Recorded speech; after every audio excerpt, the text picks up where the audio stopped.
What kids movie has no right to be as good as it is? Monster Incorporated. We got a 23-19.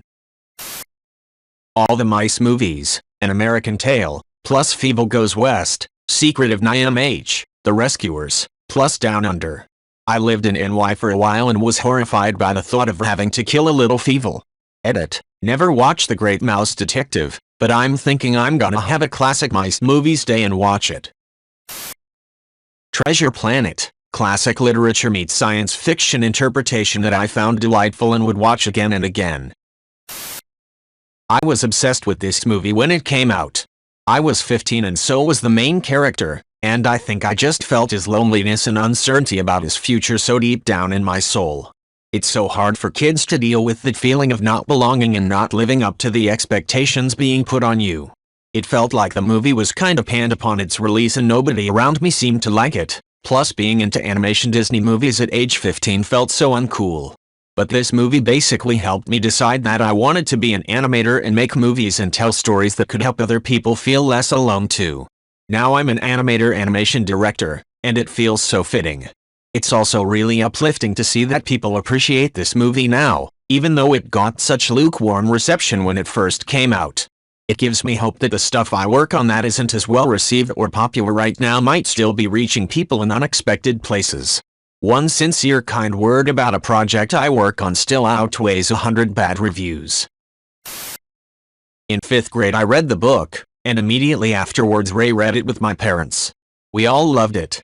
The movie is an excellent adaptation, largely thanks to the screenplay having been written by the author. We taped George of the Jungle off the TV on VHS, with all the ads, and one of the news anchors in the ads became one of our favorites because he was almost part of the movie for us. He said something like, "Well, now from George of the Jungle, to George in New York." Turned out he was high all the time on the news and got fired for it. He's clean now. I just looked it up. Love you, Darren from TV3, wherever you are. Kaya Kaha. Hook. Way better than any children's movie I can think of besides Princess Bride or The Neverending Story. Robin Williams opposite Dustin Hoffman with Bob Hoskins and Julia Roberts, all playing characters like it was the most fun they'd ever had. Back when I was teaching special ed, very small academic-focused private school, I put A Muppet Christmas Carol on when the 3 students I had that day couldn't agree on a movie. They all groaned and moaned about it, but their options were movie or I make them some schoolwork. So they watched the movie. After 15 minutes they were all completely absorbed. They ended up absolutely adoring it and have asked to watch it again several times. Ratatouille. Remember watching it as a teen and loving it, and now I can appreciate even more of it. The designs, the animation, and the fact that these Pixar folks made us cheer and love a rat. Also School of Rock is just amazing how good it is. The soundtrack is one of the best out there and all the children acted amazing, and what to say about Jack Black, he is just great every time. I was an assistant manager at a movie theater when it came out. I could get my family into movies free, but I had to go with them. When that movie came out my little brother begged me to take him. I brought him, my sister and my mom, thinking I'd duck out after a few minutes and shoot the shit in the office with whoever was working. I ended up watching every minute and absolutely loving it. My mother, a woman now well into her 60s, still loves this movie to this day. She pulled out her old VHS copy when we were there for Easter and we all watched it. It 100% holds up over time and I think it's one of the best father-son movies I've ever seen. Edit. Thank you for the gold, kind stranger. I always fucking died when Goofy held Max's stuffed bear in the sequel and sobbed. Resonates with me because I just moved out from my childhood home and I know my mother is just so heartbroken, but happy for me of course. I'm her only son and we recently had to say goodbye to her dog, so it just feels like an empty house for her. She's still with my dad, she's just missing having me around. All Wallace and Gromit films are fantastic. But A Grand Day Out was made on £10,000 and you can tell. Not because it's shoddy but because not a single movement of its clay animation is wasted. It's perfect. The amount of time and effort that film must have taken baffles me. My husband, who does not get emotional over movies, couldn't watch it. He didn't actually lose both parents, but his dad died suddenly when he was 9 and the loss crushed his mom. He can recall years when his mom was almost always in bed crying. His brother basically raised him from ages 9-14 because their mom had become a shell of her former self. He cried watching Lilo and Stitch. I have never seen him cry over any other movie, ever. I think it just hit too close to home for him. All the little details make that movie amazing.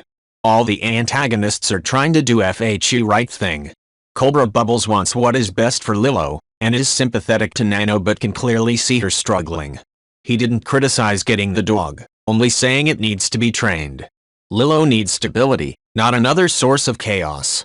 Grand Councilwoman was looking for an excuse not to kill 626. He didn't choose to be a weapon of mass destruction. Gantu was trying to capture and contain what is essentially a biological weapon. He was an asshole about it, but to the Galactic Federation humans are listed as a food species. So having Lilo as a snack makes sense. I feel like everyone forgets the scene where Carl looks through the adventure book. I feel like that is more emotional than the opening. Carl believes that he didn't get to take Ellie on the adventure she wanted, only to realize that their life was the adventure and she wouldn't trade it for anything.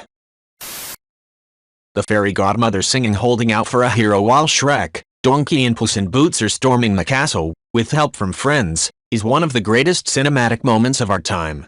I will fight anyone who says otherwise. Edited the song name. First time I saw the girl return home in that Pixar film Inside Out. Got a kid about the same age and we were nearly on the verge of moving far away. It literally hit home hard and that scene got to me. The way that girl doesn't say anything when she is home and just starts crying assassinated my masculinity. It was a one-shot kill, a headshot to the emotional barrier I had spent 30 years building. It was one of the 4 films pitched during the lunch meeting following the Toy Story wrap. The others were Bug's Life, Monsters Incorporated, and Finding Nemo. Edit. This sort of blew up, so I figured I should add my source, the WALL-E teaser trailer. The eagle-eyed may recognize the cafe from the scene in Monsters Incorporated where Mike and Sully walk to work. As a 30-year-old man, it remains my favorite movie of all time. Perfect writing, perfect voice acting, perfect music, perfect animation, toothless, a dragon with 0 lines of dialogue, has more personality than most kids' movie protagonists. Fun fact, that movie uses more callback lines than any I've ever seen. I counted once and there's more than 15 lines of dialogue that get repeated at different points throughout the movie to show change or character development. This includes, but is not limited to. This is Burke. Thank you for summing that up. You just gestured to all of me. That's for everything else. I am hurt. I am very much hurt. I did this. Why didn't you? We're Vikings. It's an occupational hazard. Also notable for having shockingly good sequels as well. The second movie is arguably as good as the first, and the third, while not quite as good as the first 2, is nonetheless excellent and a worthy conclusion to the series. I'm gonna say something that may be an unpopular opinion. It certainly is when I discuss it in person with people. How to Train Your Dragon was better than Toy Story 3. They both came out the same year, and yeah, I get why TS3 won the Academy Award that year, but HTTYD was just so refreshing, had so much heart, humor, and felt so genuinely sweet that I remember watching it for the first time, after I saw TS3, and was so drawn into it I watched it again the next night. With a good message about creativity. I think the real message is that there's no wrong way to play with Lego. The kid is right that creativity and doing your own thing is important, but the dad is right too that sometimes you can get value out of following the instructions. There's multiple times where Emmett saves everyone because he's the only character that can stick to a plan while everyone else is impulsively master building crazy stuff. These movies were so hysterical. My kids begged me to watch with them. I begrudgingly said yes. I thought it would be so dumb. I loved them. To the point where after we had watched it several times when there was a movie night months later I would suggest Lego Batman and my son would be like, "Moo 'em again." Another kids movie that blew me away was The Mitchells vs. the Machines. I avoided these movies for so long because I thought they looked dumb as hell and I also don't always care for Jack Black. Then my kids got obsessed with these movies and every time I watched it I noticed something new and became more and more impressed. It's got a solid story, solid mythology, and the movie is constantly referencing itself and keeping itself aligned with its themes. The fact that the movie is full of scenes of Poe doing random stuff and getting hurt in random ways, and then every single one of those incidents is brought back in the fight at the end is just amazing to me. Coco came out over what would be my Nana's last Christmas, and I saw it about 2 weeks before I was scheduled to travel home. I had to keep my phone on in the theater because she was in the hospital, and I just didn't know when my mom would ever be calling. Thankfully, I did get home in time to see her before she passed, but the movie still absolutely destroyed me all the same. And it still does. She was a massive fan of Luis Miguel and a lot of other Latin singers, and even though she never got to see it, the music as a whole makes me think of her. Everyone here talking about Hispanic representation, dealing with death, and gut-wrenching emotional turmoil, and Coco definitely has all that in spades, but as a musician and specifically a guitarist, the chords are right.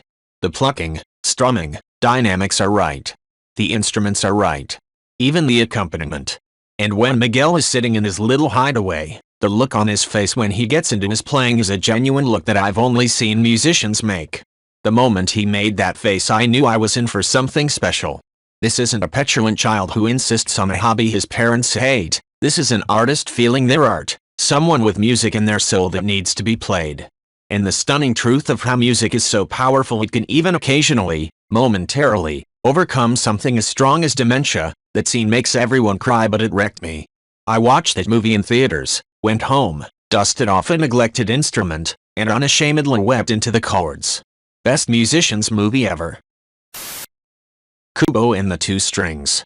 As is the case with Leica films, the animation is fluid, vibrant, and expressive, but it's also worth noting that the film's story feels emotionally complete. Although Kubo seemed to come and go with relatively little fanfare, it did receive Oscar nominations for both Best Animated Feature and Best Visual Effects, and it is apparently the first film to be nominated for both.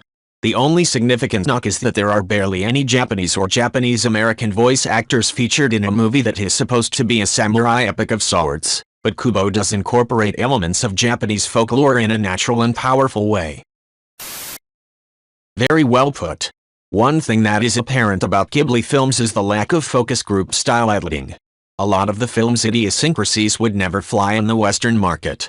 It's also interesting how Spirited Away largely throws out standard plot structure and pacing. The journey is much more important than the plot. Overall, this film is a glorious explosion of creativity and emotion that's never been quite recaptured by them. Parnaio is a very worthy successor for similar reasons like I mentioned above, it just doesn't quite reach the same heights. It was Anthony Bourdain's favorite food movie. I think it's quite simply the best food movie ever made. The best restaurant movie ever made, the best chef movie, Bourdain wrote. The tiny details are astonishing, the faded burns on the cook's wrists. The personal histories of the cooks, the attention paid to the food. And the Anton Ego Ratatouille epiphany hit me like a punch in the chest, literally breathtaking. I saw it in a theater entirely full with adults, and the reaction to that moment was what movie making was once, a long time ago, all about: audible surprise, delight, and even a measure of enlightenment. I am hugely and disproportionately proud that my minuscule contribution, if any, early in the project's development led to a thank you in the credits. Amazing how much they got right. https://probable.com/culture/article/Anthony-Bourdain's-favorite-food-movie-ratatouille/ I think the food critic Anton Ego's speech at the end is possibly one of the greatest bits of writing in cinema history. The world is often unkind to new talent, new creations. The new needs friends. Last night, I experienced something new, an extraordinary meal from a singularly unexpected source. To say that both the meal and its maker have challenged my preconceptions about fine cooking is a gross understatement. They have rocked me to my core. In the past, I have made no secret of my disdain for Chef Gusteau's famous motto, anyone can cook. But I realize, only now do I truly understand what he meant. Not everyone can become a great artist, but a great artist can come from anywhere. Yzma and Kronk are easily the funniest Disney villains of all time. Other villains like Gaston, Ursula, or Scar have funny moments, but ultimately become legitimate, scary threats by the end. or Frollo or Shan Yu, who have no humor to redeem them at all. Kronk and Isma, however, remain amusing throughout, and survive on top of that. Eartha Kitt and Patrick Warburton had such great comedic delivery. Isma, that's it. Kronk, break the door down. Kronk, break it down. Are you kidding me? This is hand-carved mahogany. Additionally, though he failed initially, he does get his redemptive moments. Not immediately killing Kuzco after the dinner scene being the first one, the second one with the failed attempt with the chandelier, then finally, smashing Isma with the hatch.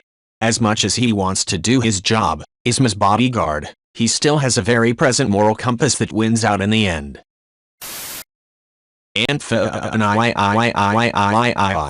As a kid from the UK whose theater accidentally played the American version in the cinema, this caused so much fucking laughter that even the silly armpit fart bit that comes next was overshadowed by that line. Fanny means vagina in the UK. Also, I say see a need, fill a need a lot, and my partner and I quote this film endlessly. Big eyes, big anime eyes when taking photos. I'm a woman. Youch. Comes up occasionally too. And I just love a film where a protagonist wants to help people and lead an eat the rich style revolution against capitalism. Princess Bride, it has everything. Edit, thanks for the upvotes, and let's not forget the man in black predicted the following. Fezzik, why are you wearing a mask? Were you burned by acid or something like that? Man in black, oh, no, it's just they're terribly comfortable. Fezzik swings a punch and misses. I think everyone will be wearing them in the future. Edit 2, thanks for the awards, my first ever. Moana.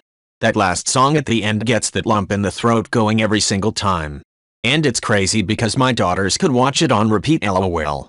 Edit, never did I ever think I'd get any type of award for bringing up a movie my daughter loved to watch and that I legitimately don't mind watching with them. I'll let you guys in on something that I'm working on talking more openly about. 2 of my daughter have rare genetic conditions. One with Wolff-Hirschhorn syndrome and partial trisomy 18, and one has Wolff-Hirschhorn syndrome and trisomy 20. We found this movie in Children's Hospital, while my daughter was in the PICU after a long seizure. We never saw her so calm, the sounds alone helped calm her down. Then she got to actually watch it, and man, it was all Moana after that. Whether we're home or staying in the hospital, Moana is close by lol. Now her little sister unfortunately is under similar circumstances, but we put the movie on and she goes to sleep lol. I love it, even their older brother and sister enjoy the movie. I'm still getting used to even talking about it, being the carrier and all, because of the guilt I have feeling like this shit is all my fault. Even typing this is hard and I'm over here sweating. Thanks Redditors, you all are dope af. My wife keeps telling me sharing will help, even if it doesn't help me, hopefully it'll help someone else.